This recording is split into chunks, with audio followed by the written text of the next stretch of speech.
What's up, you guys? Eric for Cine62 with some Raider news. All right, we all know that the Raiders season has not gone, very well. High expectations because of Pete Carroll and Geno Smith. But honestly, I was one of those Raider fans that saw what they did in the draft and knew that they were going to struggle. Um, they didn't build any weapons around Geno Smith. And offensive line is still bad with injuries. So is firing Pete Carroll going to be the answer?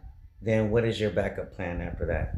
Because the Raiders has been doing that same fire hire coach every other year for the last 20 seasons, and it has not worked. At some point, you got to stick to having some kind of stability. Um, they need to bulk up their offensive line. Definitely need to get more weapons around Geno other than Jency. You get Getsky and Brock Powers. Get another receiver. Get some more receivers around there that could stretch the field. And they gotta bolster up their offensive line. And the secondary is still bad. One of the worst in the leagues.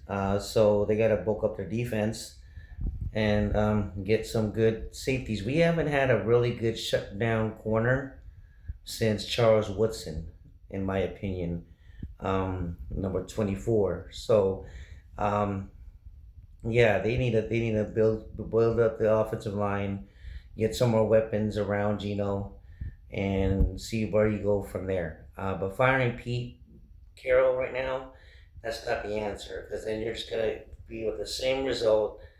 You get a new coach, and then 6 months into the season next year, we losing games. You're gonna sit there and say fire the new coach again.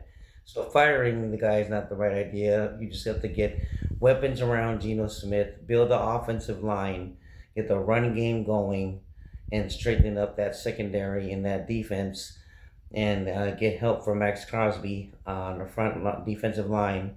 And I think they'll be all right with Pete.